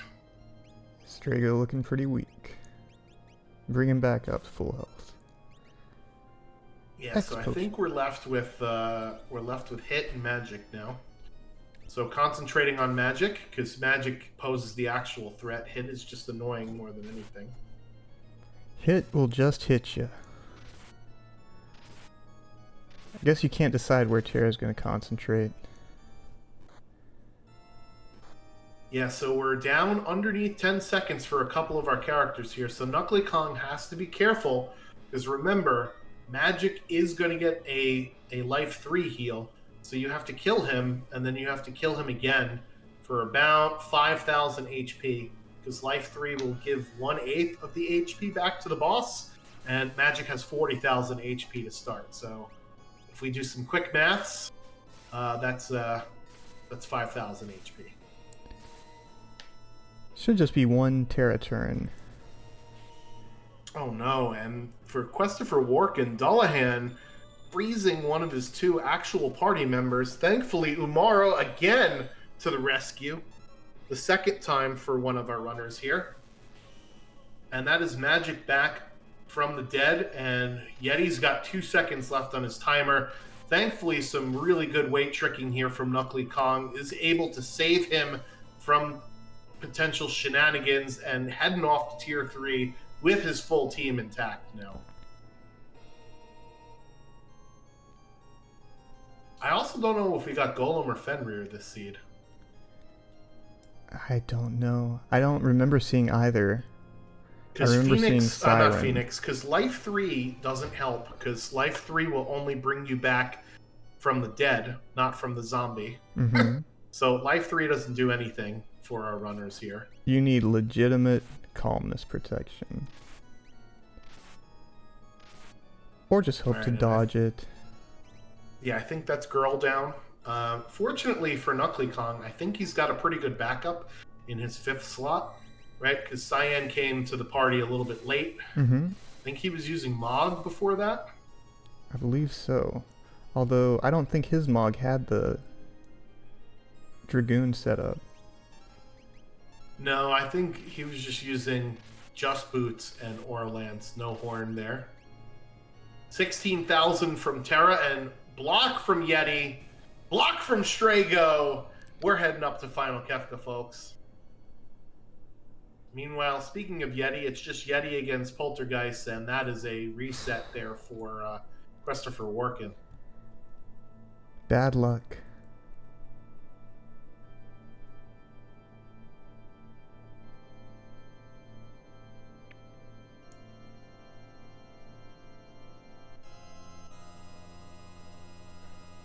Alright, so the annoying thing about this is while Kefka is doing his song and dance, the timer is still ticking down. Come on, Kefka. Let's get this show on the road.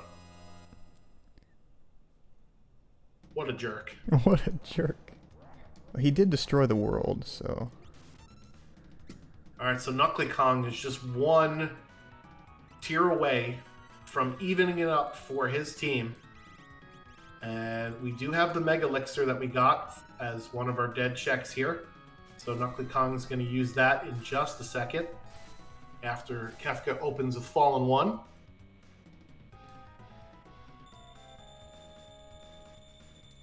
And unfortunately, KnuckleyKong's Umaro eats one there and is going to have to get brought back from the zombie. It looked like he was inflicted with a slip hit or seizure before, so he just basically ticked over and died. Thankfully, though, he does not have that condemned counter on him, so if all else fails, we could have another classic Yeti versus the World Seed. Or oh maybe no, not. We're into hyperdrive with Oh, queued up no. attacks. Hopefully this kills. Already, thankfully, he queued up Sortech 7 and not, like, just left him, because Sortech 8, again, can be devastating here. End comes Beyond Chaos. So this will be Kefka's last, not his last attack, but a last chance for our homies to get in some damage before Goner comes out, and then he'll be back in counterattack phase, which is not something you ever really want when you have a Yeti on your team. However, this Terra, I think, is going to do it here. There you go. There it is. Whew. The Atma weapon offering, getting it in. KnuckleyKong is your winner with a time of 1:41:03. Get your GGs in chat there for KnuckleyKong.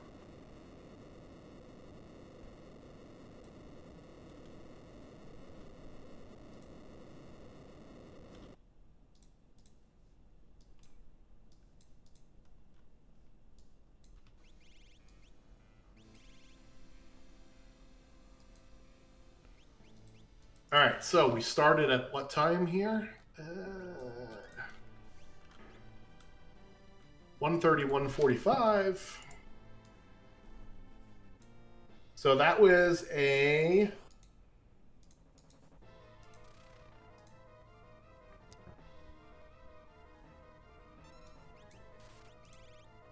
Oh, I did add, not subtract. I'm like, why does this not look right? 9 minutes and 18 seconds for that Kefka fight. I was pretty close at 9:03. Pretty close. Go me. So we'll see if Knuckley wants to do an interview.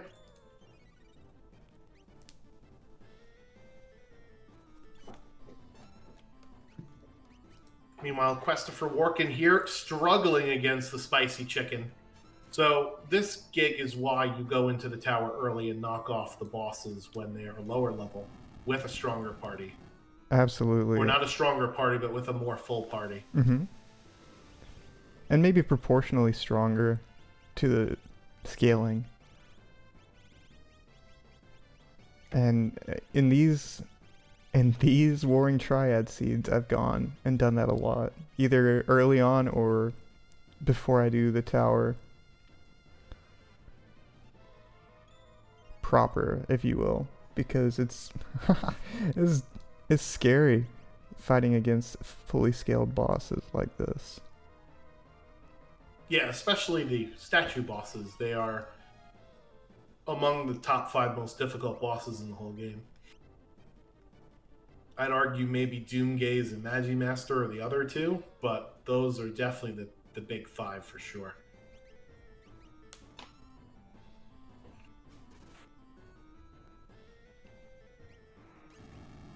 All right, and we are joined by KnuckleyKong, giving us a quick interview before the birds ruin it. GG's, KnuckleyKong.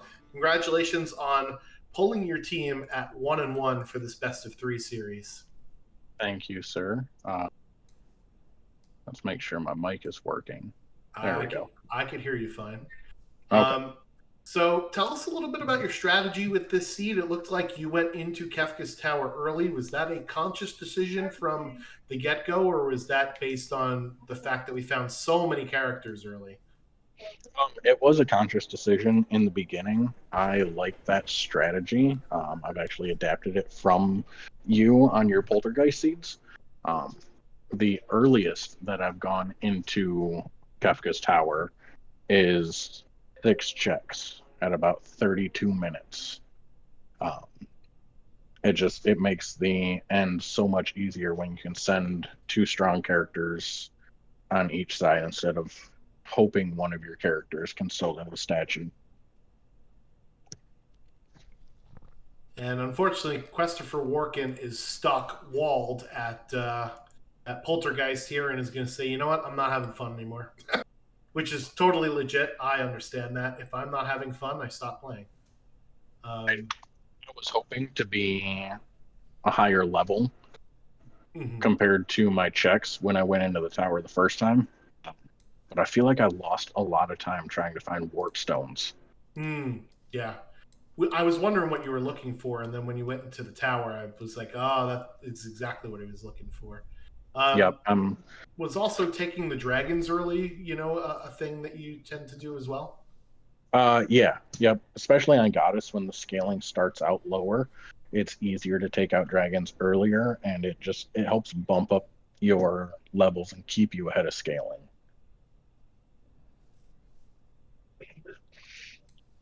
So in the end, it was kind of a rush to try to find the final espers that I needed. I was hoping Dome of Dream would get me 3, and then I would just have to do one more check after that to get Skip, but I ended up with Realm, and that got me Skip anyways, so then I just had to find one last Esper. Yeah, that was going to be another one of my questions, is when the seed got rolled and you saw you min rolled both checks with 21 and espers with 12, along with just 9 characters, which is 2 more than Kefka unlock, were you thinking that you were going to get skipped this seed pretty much anyway? Oh, I was pretty much dedicated to check Skip, because 21 checks is not difficult to do. I agree. But with like the bare minimum needed for espers and skips, it was pretty certain that Skip was possible. And then, yeah, just talking a little bit about the end there, you decided to hot swap in Cyan after he learned all of the sword techs. Was that just due to his utility as a way to kill some instant death things? It was, and honestly, I was expecting Cyan to die, which is why I put Mog in the 5th slot so that I knew Mog would come in next. And he actually did very well. He held his own up until the end there. No, Mr. Bond, I expect you to die. Question from the chat for KnuckleyKong from Drinks Glue. How do you feel about the different flags at the halfway point of this event? Honestly, I have practiced Goddess the least compared to Poltergeist and Doom. I do still think Doom is my favorite. I am getting to know Poltergeist better. I think last week my issue was I practiced too much, so I had a high expectation of myself going into it, and the seed just did not go the way I expected. This, I believe, was my 7th or 8th Goddess flag set total. And I think I only did like 2 practice runs throughout the week. So it was different. I partook in the Ultros Underground this week, which was a nice break from the Warring Triads flag set. But it is a little bit difficult to bounce back and forth between the 2 of them. Yeah, I also feel it's somewhat hard to determine from your practice runs how well they'll translate into your actual run, because a lot of the time things are so interdependent, with some of the seeds that are not, the ones that you mentioned, like the Doom ones, where you're going to get some offensive weapons probably from dead checks. You're going to have to rely on, in Goddess flags, what the seed gives you, or in Poltergeist flags, what does sequence breaking get me in this particular seed or not, right? I feel like those 2 flag sets are way more varied compared to practice seeds versus Dooms, but I totally understand where you're coming from there for sure. Yeah, and I'm still somewhat new, so I am still figuring out what are the best relics for who.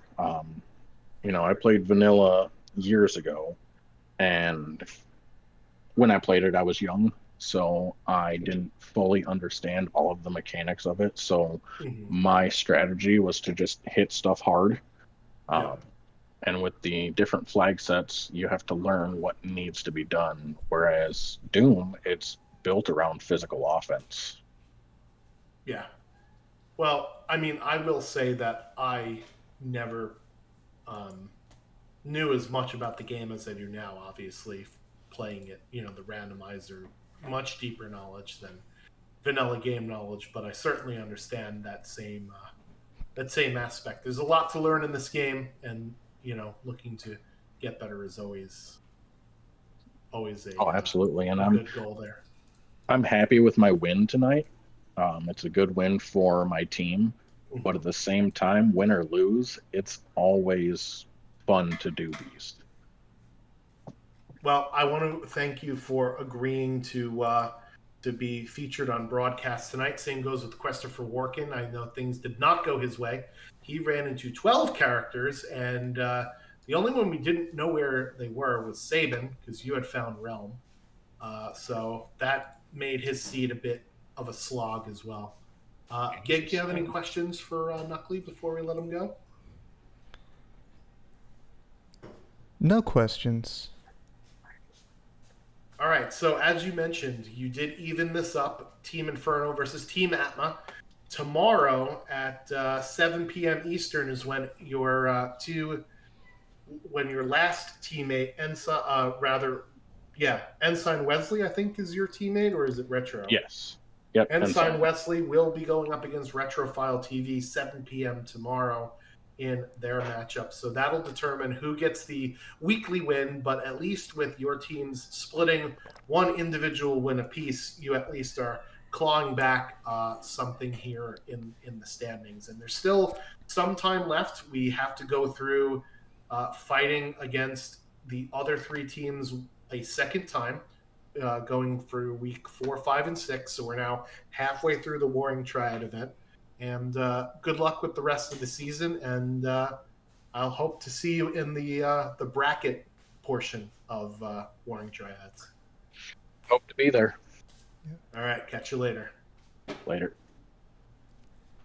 All right, so Gig of Ram, we got anything else to chat about before we get the heck out of here today? I think just what a great showing from both of these runners. Like, way to go to both of them.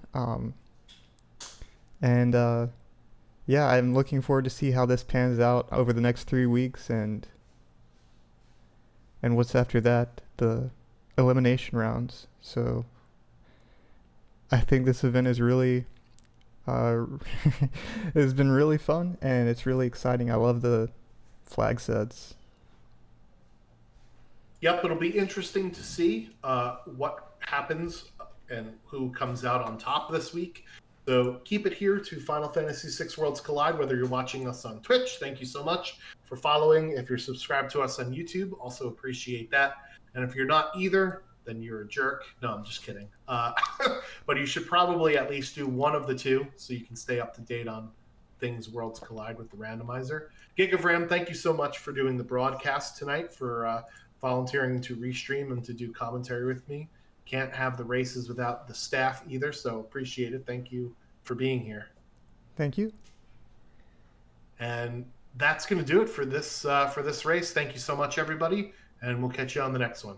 Peace out.